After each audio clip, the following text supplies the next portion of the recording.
start, please do go .com. Use your mobile phone, your tablet or your computer and put the event code in #73400. That will enable you to take part in our polls that we've got and also enable you to post any questions in relation to money that you've got. We'll try and answer as many as we can towards the end of the presentation. So this is your chance. No one's going to know who it is. Just put, and there's no silly questions, just put those in. Good. Well, let's get cracking then. The final session of the week. Thank you very much for joining me today on this 30-minute money webinar. Now, this is the 5th of 5 lunchtime financial wellbeing webinars running all this week exclusively for Co-op colleagues. And this is, in fact, a week called Talk Money Week. And what's wonderful, what the Co-op have made available, is each day this week I've been talking about the money milestones, and I'll come back to that in a minute. My name is Jason Butler, and I'm the Head of Financial Education at NABER. Now, NABER is part of the salary finance family, and it's a benefit made available to you by your employer, which includes access to financial education and help and tools, and also affordable loans which are repaid through your salary. Now, our mission is to help millions of employees to get and stay financially healthier and happier. Now, I just need to point out here, this is the regulatory slide, that this session is not personal financial advice. And if you're in any doubt about your own situation, either contact your local Citizens Advice Bureau, the charity Step Change, or a regulated financial advisor if you need personal investment advice or advice on insurances and pensions. Now, let's get into this. If anyone's been attending these sessions this week, will be familiar with the 8 money milestones. Now, these are milestones that I teach to help people improve their financial well-being. And there, I should just explain the backstory in case anyone's new joined, is that the reason I developed these was based on, lots and lots of research, because in my early 20s, I was a total train wreck with money. I was so bad, I probably would make the worst person that you've ever met with money look good. I was nearly £30,000 in debt with unsecured borrowing. I had negative equity on my mortgage. I was behind on my mortgage, and my house was, say, worth £16,000 less than I paid for it. So I was a complete train wreck, but I turned my life around and I became financially independent. In other words, I work because I want to, not because I have to, in my late 40s, and I have no debt whatsoever in my life. And so what I'm trying to say is that I know what it's like to be not great with money or not where you want to be. And I know also what it's like when you're out the other side. And I certainly never forget what it's like, the journey I went on. And if someone had explained these 8 money milestones to me then, I would have made so much more progress quicker. So even if you've got it all covered, please stay with me, because this might help you articulate how to help people you care about or work with or know. Now look, milestones 1, 2, 3 and 4, they need to be done in order. And I'll go through and go back over these again today. And then milestones 5, 6, 7 and 8, they can be done kind of to varying degrees at the same time. You don't have to do them in order. Now, in today's session, I'm going to go back over a quick recap on using money milestones 1 to 4 so that you can improve your financial well-being. And I'm also going to outline milestones 5, 6, 7 and 8 so that you've got an idea of what comes next. Or if you've already done 1, 2, 3 and 4, or you're almost there, you know where you need to go after that. So let's just remind ourselves what we mean by financial well-being, because we hear this term bandied around and it's quite popular now, but I've been doing this for a long time. And to me, it means getting to a place where money is a forceful good in your life and it doesn't cause you worry and stress. So in practical terms, that means that you can meet your essential lifestyle costs, you can cope with any financial shocks that might come along your way, and that you can find little extras that make day-to-day life interesting and also enjoyable. And also that you're on track to have enough money to support you when you either no longer wish to work or you're unable to.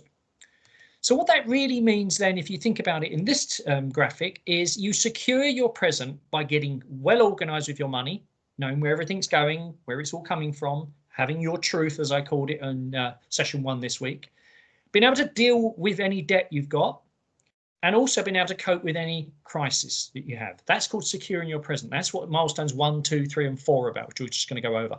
And then when you've got that sorted, milestones 5, 6, 7, and 8, that's all about improving your future. It's about setting new milestones, things that might be important. It might be buying a house. It might be funding a university. It could be anything. And here's the one that I love, making work optional. Here's a word that I never want to hear you use, the word pension or retirement. I mean, you can use it, but I don't want to think about being old. I want to think about making work optional. If you go to ft.com, there may be a paywall up. Sometimes they show it free. My article in the FT, and I've been writing for them for 5 years, I have a regular column, is all about, are you a good financial role model? And there was a lady there who won £2.5 million on the lottery 25 years ago. She's a shelf stacker at Marks and Spencer's, and she decided to still be a part-time shelf stacker at Marks and Spencer's. And she is still working today at the age of 67 because she enjoys her job. And she used the money to just go on some holidays, help her children buy a house, and just have a few comforts. But she loves her job. But work for her is optional. She works because she wants to. So we don't use the retirement or pension word. Now, let's have the first poll. Make sure you're all awake Friday, ready for the weekend. What do you think can help you improve your financial well-being most over the next 6 months? So if you've attended previous sessions, you'll have an idea. If you haven't, then you may, just take any of these. Is it getting control of your spending? Is it automating things like savings and debt repayments so they always happen? Is it increasing your household income? Or is it spending less on stuff that you don't need or really value?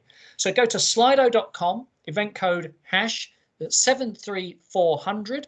That's slido.com, event code hash 73400. So what do you think could help you improve your financial well-being most over the next 6 months? Is it getting control of your spending? Is it automating things like savings and debt repayment? Is it increasing your household income, however you do that? Is it spending less on stuff that you don't need or want or really care for? So my colleague Renee will be manning the Slido pumps, and she will be telling me shortly if we've got anyone awake. Yes, participating. We do, Jason, we do. So we've got 54% of people say spending less on stuff that I don't need. 38% of people saying getting control of my spending and cutting out waste. Yep. 8% saying automating things like saving and debt repayments, and 0 for increasing my household income. Right. So what's the highest one there? Spending less on stuff that I don't need. Right. So here's the thing. I love that. Right. You know the solution here. This is not necessarily about living like a monk, but it is about making those really being intentional. So I'm really, really pleased about that. That's really good. That's really interesting that you've all got a plan of action. So, it's never, ever about what you earn above a certain level. It's always about what you choose to spend your money on. So thank you for sharing that. Good. So now thinking about financial well-being, how you can actually increase it. If you do follow my money milestones, my 1 to 8, they're really going to help you. They're really going to help you because what they do is they give you a reference point for every financial decision, every lifestyle and every work decision you will ever make. It's a reference point. So let's look at milestone 1 and remind ourselves what it is. Milestone 1 is to create a spending plan. I call it the smart spending plan. So the smart spending system that I developed, this is how I basically got out of debt. And how I stayed out of debt and how I built wealth. And basically what you're doing is you're doing 3 things. There is the future you, that is basically building wealth for the future and paying off debts and loans and stuff. There's the essential you, it's all the core living costs. And that's like, your rent or your mortgage, food, transport, all that stuff. And then there's the fun you, that's the holidays, that's all the little extras, that's the Deliveroos, that's the takeaways, the things that make life a bit interesting, they're not essential. And so what you're doing is you're separating your money into 4 accounts. As it comes in, you're making sure that you've got money in your emergency fund. We'll cover that in a minute. Or you're taking money out of your emergency fund because you need to use it. You're putting the fun money over here in the spending account at the bottom there so that you can quarantine it for that month. And any money that you need for the essential you or fun you, which is not needed that month, you've made a monthly allowance, say for a holiday that might cost you £3,000. You put £250 a month into the smoothing account. If you have a car set, and that's fun, right? So that's you're holding it in the smoothing account for when you'll need it later in the year, but you're making a monthly allowance for it.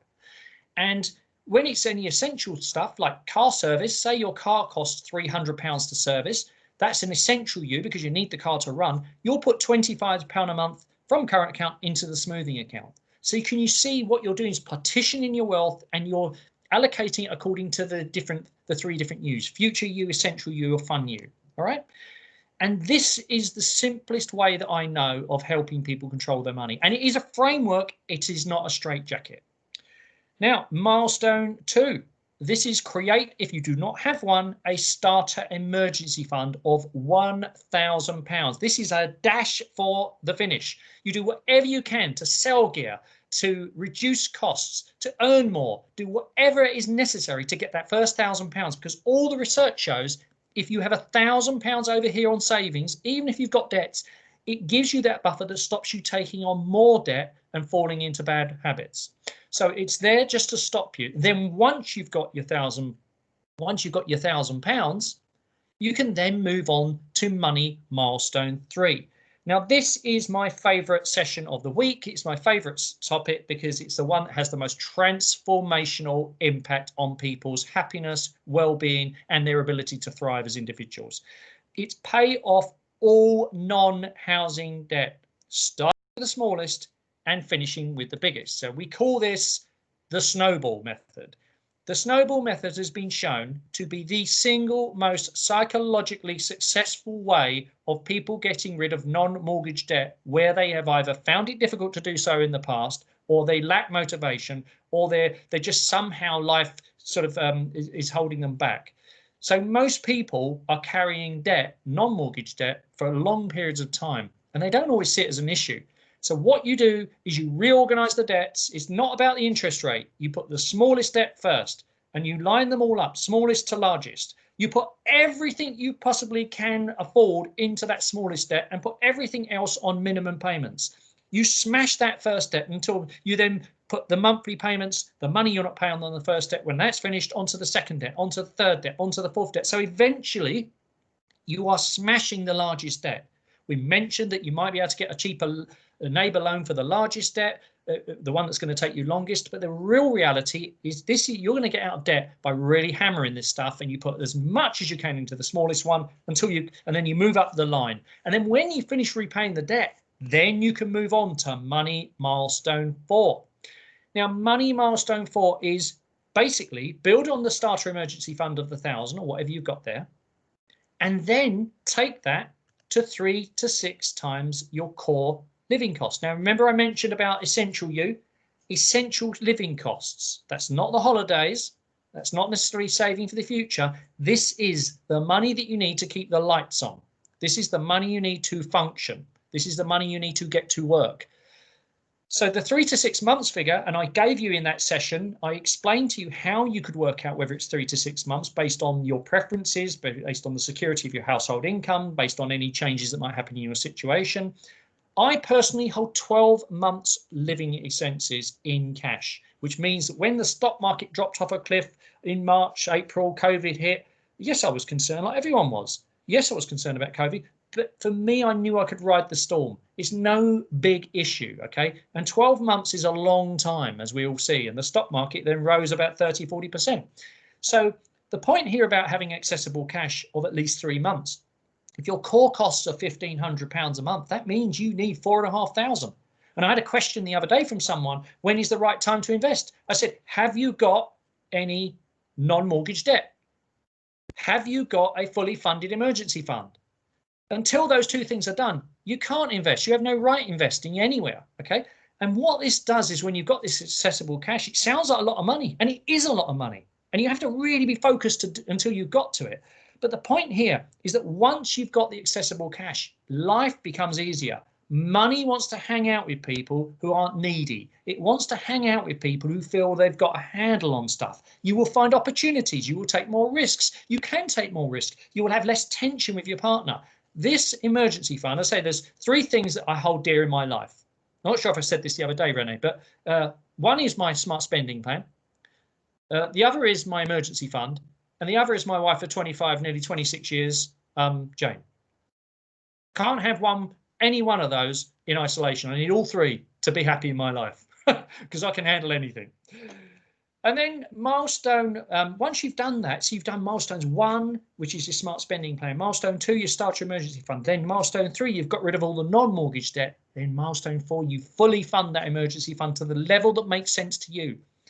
We can then move on to milestones 5, 6, and 7.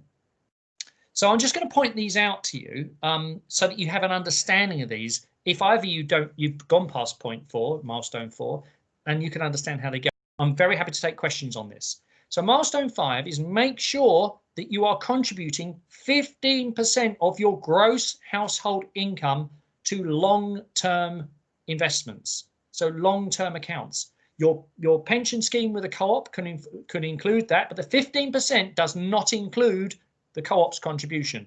You need to be getting to putting 15% of your gross household income aside, because if you want to make work optional, that's what you've got.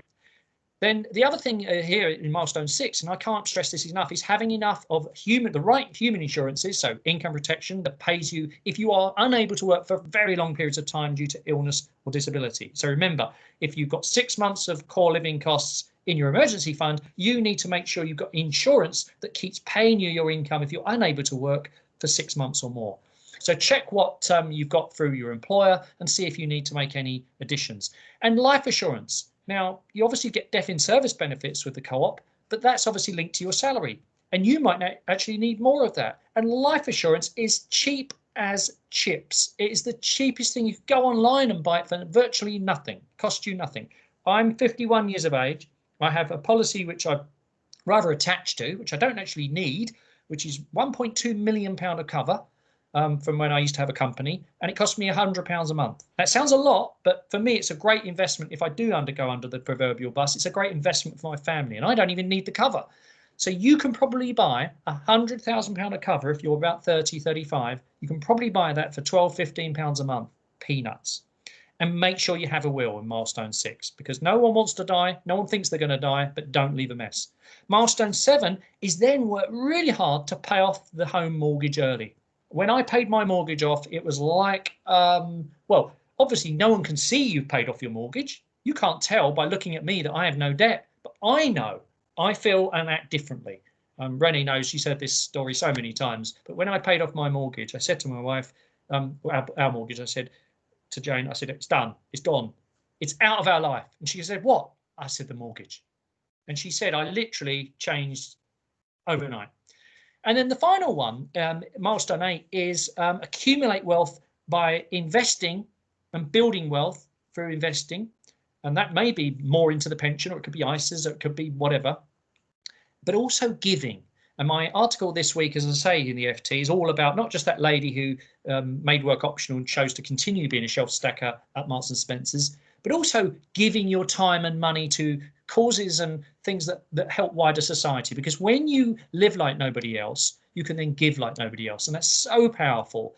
And I would really commend it. So 5, 6, 7, and 8 are you can do those in order. You can be doing the 15% to retirement. You can be paying off the home mortgage. You can be investing a bit over here. You can be investing for the children. You can be investing for university. You can be giving money aside to charities every month. And with children in need coming up, I love, my wife says, how much are we giving this year? And she said, well, I think we need to give more. And I said, okay. So when we have a pot of money we put aside for charitable giving, and I said, look, we're going to have to get a lot more serious about this giving. We should be giving more, because when you're free of debt and when you've got a handle on your money, you can give and you can live like no one else does. So there we go. Let's have a little poll question.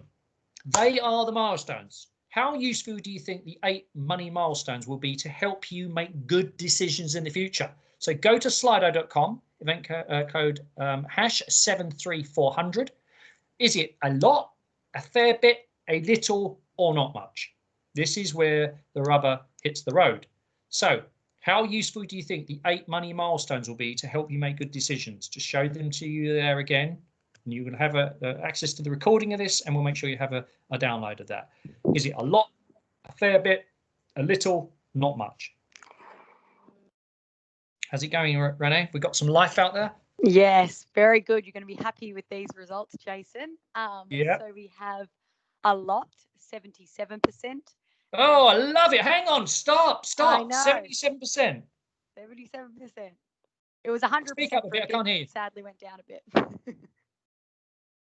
Speak up, Ronnie. I can't hear you. Oh, sorry. And then a fair bit, 23%. So majority, a lot, which is good.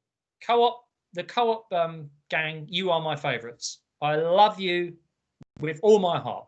Well done. Right, so there we go. Let's just think about this then. So that's really great. It's really helped you. 3/4 of you think that those milestones will give you a great reference point. Remember, they're a framework. They're not a straitjacket. Now, look, here's the thing. I want to make this clear. Money is a really key part of our lives. We work for it. We spend it on goods and services. We borrow it to buy a home or spend it to rent one. And we sometimes even use money to measure how we're doing compared to other people. And this is really, really key. Sometimes we link how we think about ourselves to how much or little money we earn or we've accumulated. And we sometimes link our net worth to our self-worth. And that can really impact how we feel mentally and also how we think about money. So being aware of what we spend our time and money on and how fulfilled these make us can also help us remove or reduce those that don't add to our happiness and add more of those that do. So if you think about this, if you change your environment in terms of who you spend time with, I know with COVID that's difficult, but what we also spend our time and give attention to and what we spend our money on, we can be financially healthier and happier. And really, really key this is that daily money habits in the form of your thoughts, your earning and your spending routines, your impulses, your responses are what help or hinder you using money in a way that makes you happy and fulfilled and avoids worry and stress. So beyond having enough for the essentials, as I said before, it does not matter how much you earn. Spending the money you do have wisely is the key to being financially healthier and happier. And it's not for me to tell you what to spend your money on. You've got the milestones there. Okay, look, we've got time for questions. Ask it or forever hold your peace. Don't be shy. There's no silly questions. It could be small, it could be long. Let's just get the questions out there. We've got a few minutes left. This is your moment. You've got 8 minutes to tap my 31 years of experience. I've interviewed 1,350 people. I've written 6 books on the subject and I've read over 1,000. So come on, ask me a question. This is your chance. Is it tumbleweed and silence, Renee? Yeah, nothing yet. Let me just click the refresh button. Right. Well, shall I share another really interesting question? Yeah, that's a good idea. Yeah. Right. Couple of things here. I was asked a question that said they wanted to buy a house and they really, really want to get on a housing ladder, a young couple. And they've said, Jason, it's just so overwhelming. We don't think we'll ever be able to afford to buy a house on our wages with prices as they are. Why bother? I said, okay, well, let's take a step back.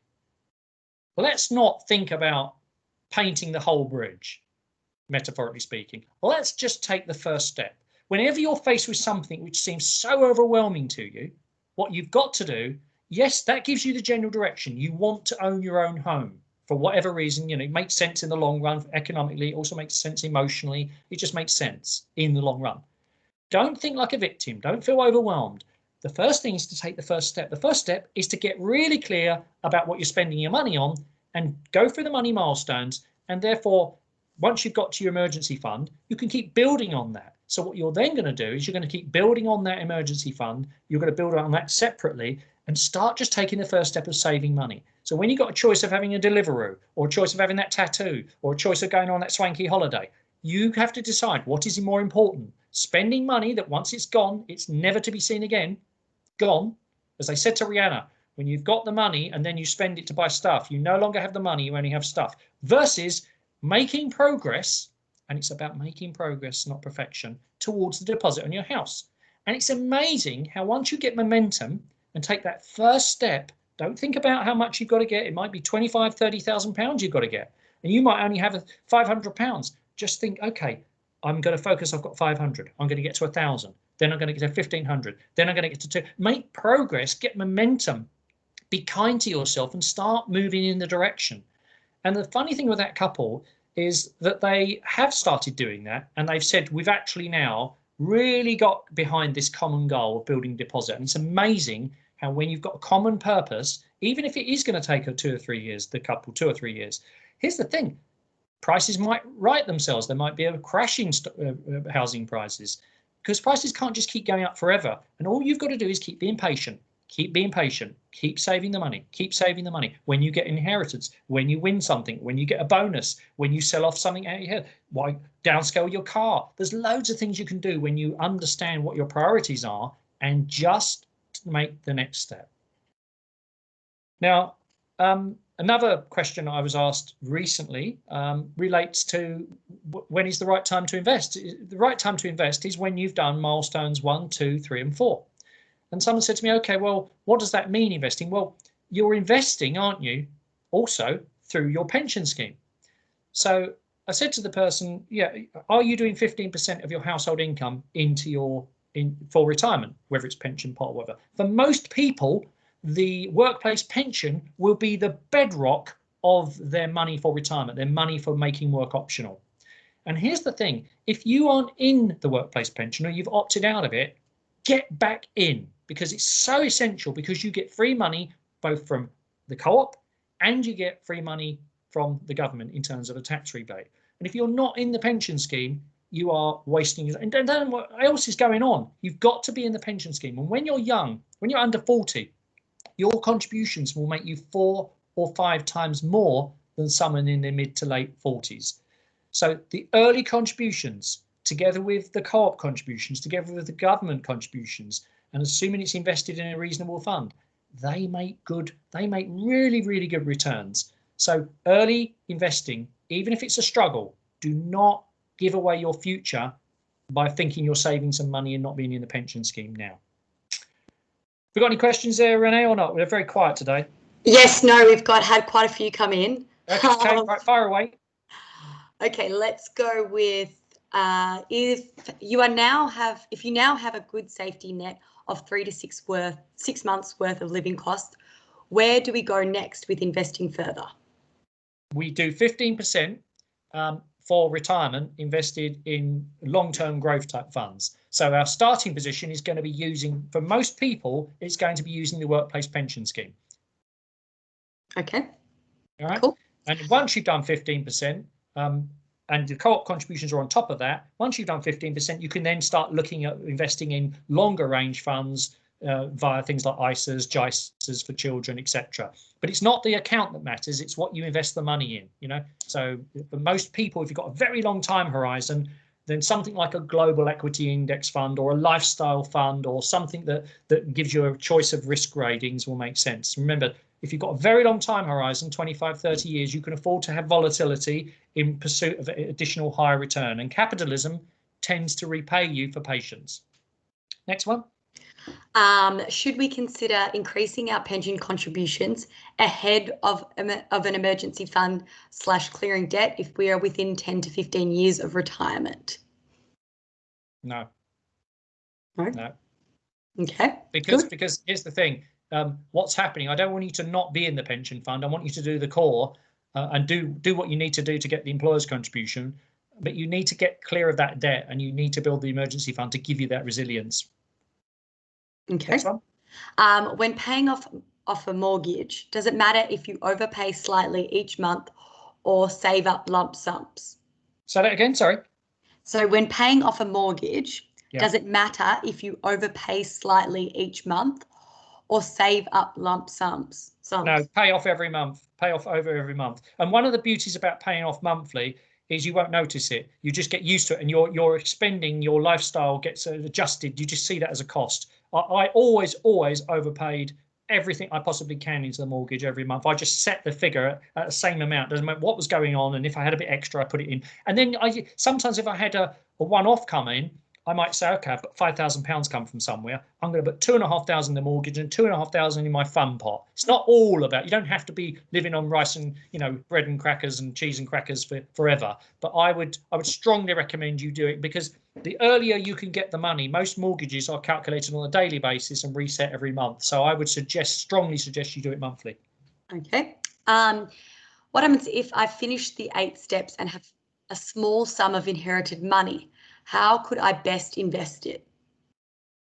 Well, do you need the money? I mean, if you don't need the money, are you giving enough? Are you giving enough to charity and causes that matter? Are you helping people in society? I don't know what's important to you, but if you've got everything you need for your needs and you're on track to be okay, then it's time to get serious about giving, because giving is what makes being financially free so empowering. It doesn't matter how much you give. But if you still have needs, if you still need more money to meet your goals of being financially free and, you know, making work optional, then what you probably want to be doing is investing. I mean, it depends on the time horizon, but did they mention the time horizon? No.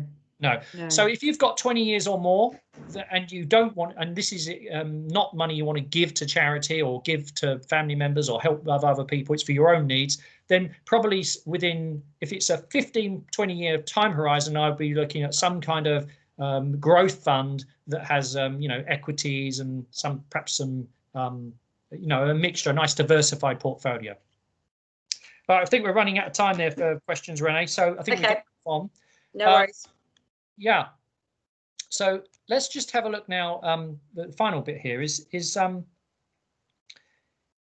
just want to make a point about mistakes and setbacks and falling off the money wagon, because you will make mistakes, right, when you're learning a new skill like being good with money. And it's basically, when you're learning how to manage money, it's quite normal that you're going to make mistakes. And if you overspend 1 month or take longer to progress through the milestones than you'd hoped, you're not a failure. You're learning, and learning comes with mistakes and failures. And if I can go from £30,000 in debt on non-mortgage debt and being totally out of control in my 20s to being financially independent and debt-free in my late 40s, you can do it as well. I believe in you. The question is, do you? Now, we've got time for one last poll before you go. Slido.com, hashtag 73400. Have this week's money webinars helped you feel more confident about managing your money? I want to know, is it absolutely a lot of confidence? Yes, more confidence. Yes, slightly more confidence, or not much different? So vote away, and before we let you escape.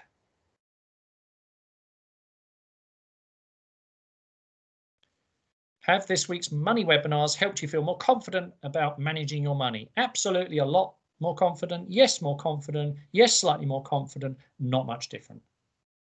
What's the scores on the doors looking like, Renee?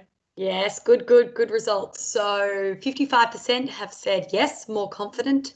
36% have said absolutely, a lot more confident, and 9% have said yes, slightly more confident. So good job. Good job. Well, look, hey, my work is done here, right? Thank you very, very much for that. Now, look, there's a wealth of more material on the Financial Wellbeing Hub, on the Neighbour Wellbeing Hub, which is accessible via the Co-op Colleagues website. And there's lots of stuff on there. And what I would say is this: improving your financial well-being takes time and effort, but the benefits of less stress, less worry, less anxiety, and more freedom of choice and greater financial security are worth it. And I don't want you to accept being mediocre with money. I don't want you to accept you can't get ahead. And don't tell yourself you're not the money type. You are. You can do this. I know you can. And I hope to see as many of you as possible again at a future financial wellbeing event in the not too distant future. So thank you very much for attending today and all through the week. Bye-bye.